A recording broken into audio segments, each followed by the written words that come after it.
Welcome to the After Spin. Additional comments from our panelists just available on our website. I want to ask each of them, what do you wish you had said on last week's show, but you didn't? Chris Fitzsimon, I'll start with you. Well, one of the things, we talked about Governor Cooper's State of the State speech that was given last week. One of the things we didn't mention, didn't get to, he talked about the unemployment trust fund that was, we had a big debt to the federal government, businesses did. The General Assembly figured out a way to pay it back. Now we have a couple $2 billion in there, and I thought it was wise to say, to note that, but also say it might be time we look a little bit about how we treat unemployed workers. Right now in North Carolina, it's harder if you're unemployed to get unemployment insurance in all but one state, which I believe is Florida.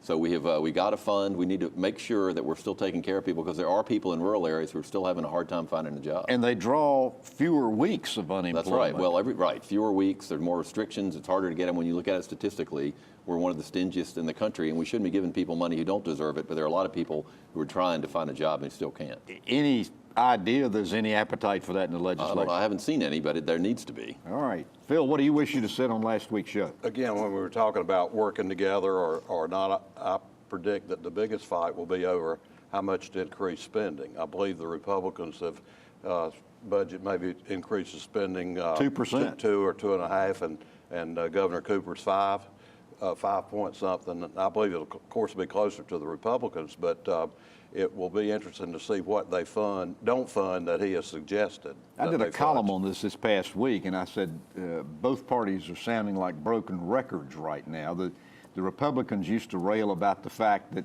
the Democrats' mantra, regardless of what happened, good times or bad, was spend more money. Well, it seems that the Republican is cut taxes and cut spending. That defines the two parties. There is a big philosophical difference here, though. I mean, is it time to invest a little bit more money than perhaps 2%, maybe not as 5%? Well, I predict it'll be around 3%, but I don't have any evidence of that. That's just a guess. Peg O'Connell, what do you wish you'd have said on last week's show? Well, you know, talking about Governor Cooper's address, he focused on the opioid epidemic. That is really, I mean, it's nationwide, but it's particularly hitting North Carolina hard. I like the way he called attention to the police chief from Nashville, who is working to bring addicts in and get them treatment, and acknowledging that these types of addiction are illness, they're not character defects.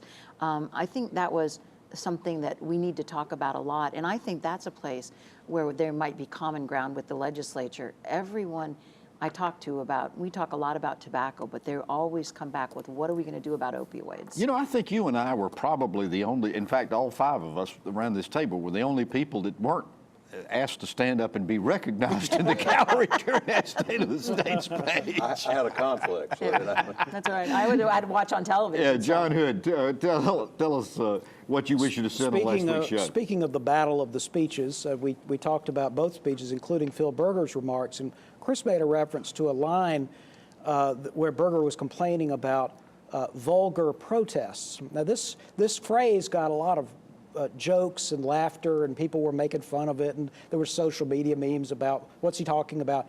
This is really not that complicated. In the last few weeks, we had a number of large-scale protests at which there were children who were wearing headgear that depicted genitalia.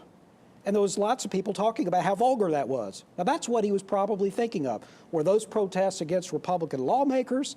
Not so much. They were reactions to Trump. They were general protests against Republicans.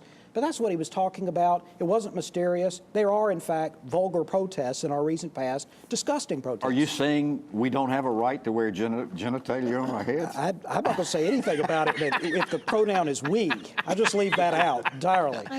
That will be the next issue before the Supreme Court of North Carolina. We'll use it as a topic on NC Spin. Thanks for watching the After Spin. We'll have more video all during the week on ncspin.com.